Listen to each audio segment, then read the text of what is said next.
سلام به همه دوستان، خوش اومدین به کانال تاپ 10 میستریز. اینجا جاییه که قراره هر هفته با هم سراغ عجیب ترین، ترسناک ترین و رمزآلودترین اتفاقات تاریخ بریم.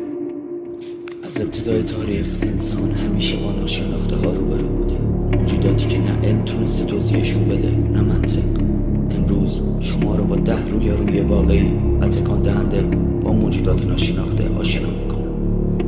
حواست باشی، شاید همین حالا یکی از اونها نزدیک باشی. شماره 10. موجود سایه‌ای در جاده نفرین شده.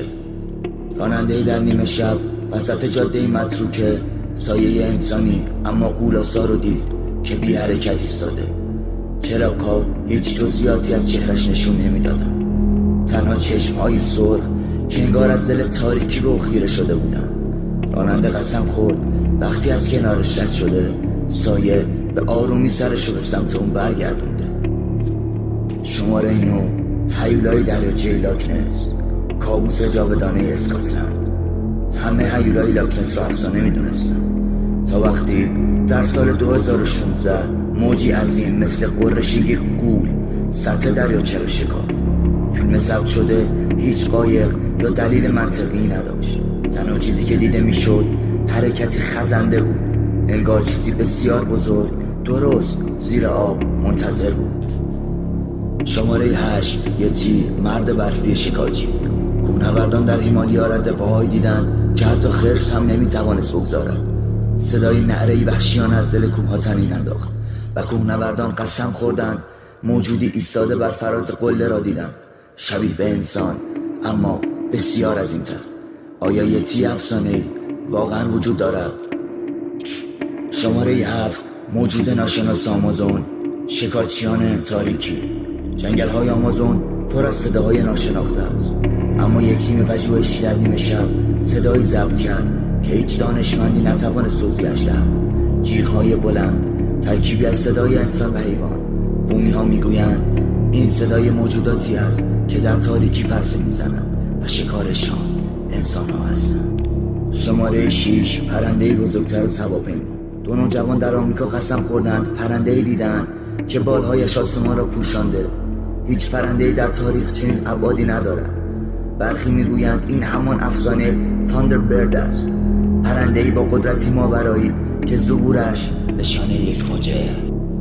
شماره 5. زن دریایی ژاپن، گریه از دل دریا. ملوانان ژاپنی بارها گفتند موجودی با چشمان درخشان از زیر قایقشان گذشته. در یکی از شبها صدایی شنیدند، صدای گریه شبیه زن. وقتی سرها را پایین گرفتند موجودی با موهای بلند در اعماق آب خیره به آنها نگاه میکرد. آنها با وحشت قایق را ترک کردند و دیگر باز نگشتند. شماره 4. گرگینه های آلمان، نفرین شب. در اعماق جنگل های آلمان مردی با دندان های تیز و چشمانی براق دیده شد. شاهدان گفتند قامتش شبیه انسان بود اما حرکاتش مثل حیوانی درنده. پلیس هیچ مدرکی پیدا نکرد اما عکس‌های تار و عجیب هنوز در اینترنت پخش می‌شوند و هر کسی که دیده میگوید این موجود به عمد دیده شد تا ما بترسیم. شماره 3. موجودات زیرزمینی مکزیک، صاحبان تاریکی. کارگران هنگام حفاری به سوراخ‌هایی رسیدند که از آن صداهای خنده کودکانه می‌آمد. بعدتر گفتند موجوداتی کوچک و سریع از زیر زمین بیرون پریدند و ناپدید شدند. بومی‌ها اینها را دونده می‌نامند، موجوداتی که ارواحشان بین دنیا و زیر زمین گیر افتاده. شماره 2. فرشته یا هیولا، موجودی نورانی در روسیه. شهر کوچکی در روسیه شبی را تجربه کرد که هرگز فراموش نخواهد کرد. نوری عظیم در آسمان ظاهر شد اما مثل بشقاب پرنده نبود. بالهایش از نور ساخته شده بود. بعضی آن را فرشته دانستند، بعضی ها هیولا. تنها یک چیز واضح بود، سرعتی داشت که هیچ هواپیمایی نمیتواند داشته باشد. شماره 1. حادثه کلی هاپکینز بیل، حمله موجودات سبز. در سال 1955 خانواده‌ای در آمریکا فریاد زنان به پلیس گفتند موجوداتی کوچک با چشمان درخشان سبز به خانه‌شان حمله کردند. گلوله ها هیچ اثری نداشت آن شب تا صبح جنگ ادامه داشت، اما موجودات هیچ وقت دستگیر نشدند. پلیس فقط پوکه های خالی و وحشتی عمیق در چهره خانواده دید.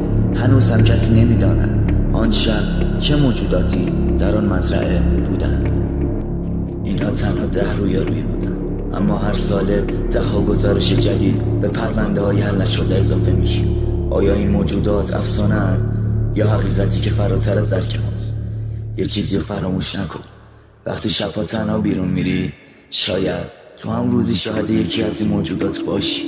پس کانال ما رو سابسکرایب کن، لایک و کامنت فراموشت نشه.